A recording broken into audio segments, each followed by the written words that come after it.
Hi guys! This is going to be a Friday Reads edition vlog style, because I have some books I have to return to work, but not this first one here.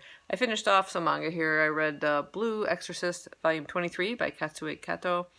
I really enjoy this series. It's one of my favorites, and I really like this one because it's sort of a backstory to our two main characters, Rin and Yukio, and about their birth and how particularly Rin is the son of Satan. He has demon blood or demon fire running through him, and it's just a really, really great series. But I really love the backstory within this particular volume. And then I picked up some manga horror at work, and I just finished one of them. This is by Hideshi Hino. I just killed that name. And it's called The Bug Boy.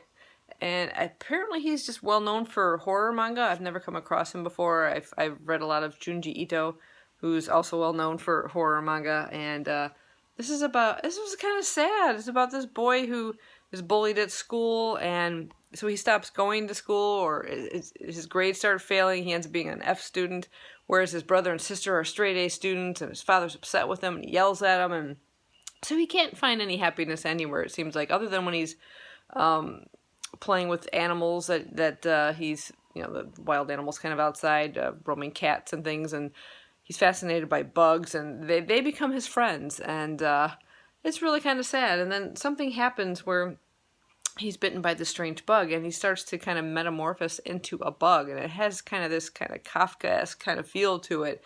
It was just kind of sad, but it was well done, and the artwork is pretty crisp and clear, not a lot of overly shading, and just a lot of detail of him kind of metamorphosing into this bug and this kind of sad life he's kind of finding for himself, and just trying to find a happy place. And but I really enjoyed it, so I'm going on to reading a few more, and as I finish them off, I'll kind of just pop on here and add to the vlog.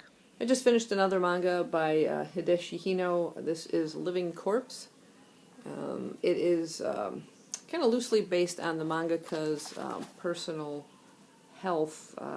He had gotten very sick at one point, thought he was going to die, and when he did recover and was able to get back to drawing manga, he kind of almost semi-biographically documented his feelings, not his personal journey, but his feelings of what it was like through this story of this man here. I'm going to read the back of it to give you the synopsis. It says, Shunkai Yosuke is haunted by a past he cannot recall and a body that's rapidly decomposing. Washed up on the shores of Japan, he is isolated by doctors eager to find out why he has been brought back to life only to suffer again a slow and gruesome death. But Shunkai knows he has little time left. He is desperate to find out who he really was and why he has become a living corpse. He wakes up on the shore not having any clues to who he is, how he got there, what happened to him, and then people are running away from him, like screaming, and he doesn't know why until he sees his reflection in a window. And it's quite shocking.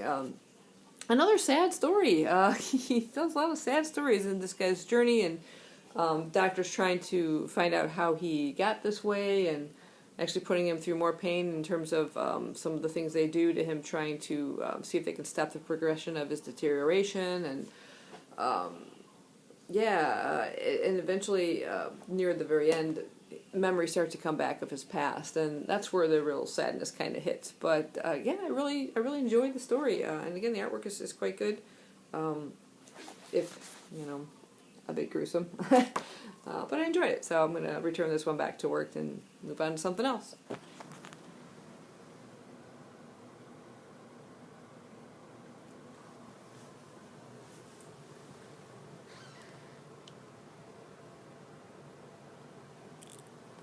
Well, I just finished two more manga by Hideshi Hino. This one's called Zipangu Night. That's the cover. And then I also finished Lullabies from Hell. Creepy looking. This one's a bit chunkier. They're both collections of short stories. I'll just read you what some of the ones on the back of here are. In this collection of graphic novellas, the social diseases that plague Japan today are seen through the eyes of a future narrator looking back from a more healthy era. A schoolgirl fears for the life of her fellow students at the hands of their new teacher. Another, whose school grades suddenly drop, longs to return to the halcyon days of her youth. A girl who dotes on her pets transforms into a huge revengeful rat. while the son of an education-crazed parents is consumed by his own brain. A beautiful young lady's obsession with cosmetic surgery leads to horrific results, and a woman awakes one morning to find she's the mother of a sickly child. Not as interesting as the first two that I read. I think my favorite of his so far was Living Corpse. Bug Boy also was pretty good. Both of those were just one story in the manga, where these short stories, they didn't really work for me. I didn't really have any sympathy too much for the characters. I mean, this is like the kid being consumed by his own brain. A bit weird. His mother was really obsessive about his school and disregarded all the doctors, saying, you know, he just needs to go out and play. He ends up being like an 11-year-old in university, and then his brain kind of swallows him. A little weird. Actually, very weird. And these are quite brutal on these, so I didn't really connect too well with these. Also, Lullabies from Hell. Again, I'll read this one to you. The self-titled first tome introduces you to the author himself, a horror quasi-biography of sorts. Yeah, not completely true, but it has a little bit of hints, I guess, to reality. The second story tells of Hino's having willed his pregnant wife into birthing a horrible, planet-devastating reptile baby that eats puppies and children. And you can imagine how the stories progress from there. True. Very, very weird. I can't even go on. This was just... again, didn't care for these as much. The artwork's quite good. It's got a weird, bizarre imagination, to say the least. But these two didn't work for me quite as well as The Living Corpse and Bug Boy did. So I only gave like 2 stars on these on Goodreads. But after that horrificness, I got a surprise package in the mail from my sister-in-law. She knows me way too well. This gave me such a laugh, and I really needed that. But I'll just share with you the socks she sent me. Alright, off to find something else to read. Can't believe it, but I actually found another manga series that I wanted to read at work. So I borrowed it. It's a 6-part series. It's very well known in the manga world, but I've just never gotten around to it. But someone had recently sold all 6 volumes, so I grabbed them, and I'm just borrowing them at the moment. This is Akira. This is by Katsuhiro Otomo, and it's about magazine format size, but thick, and they get thicker as they go along. I'll go ahead and read the synopsis for you. Welcome to Neo-Tokyo, built on the ashes of a Tokyo annihilated by a blast of unknown origin that triggered World War III. The lives of 2 streetwise teenage friends, Tetsuo and Kaneda, change forever when paranormal abilities begin to waken in Tetsuo, making him a target for a shadowy agency who will stop at nothing to prevent another catastrophe like that which leveled Tokyo. At the core of their motivation is a raw, all-consuming fear of an unthinkable, monstrous power known only as Akira. The artwork is really cool. There's lots of great action in it, particularly the beginning with the motorcyclists. They're motorcycle gangs, basically. I've already read Volume 1, and I thoroughly enjoyed it, so I'm going to be continuing with Volume 2.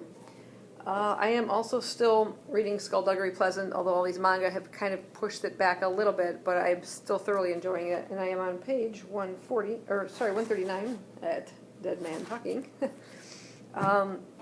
In terms of audio, I am still listening to Michael Crichton, The Andromeda Evolution. It's written by Daniel Wilson. This is sort of a continuation from Michael Crichton's Andromeda Strain.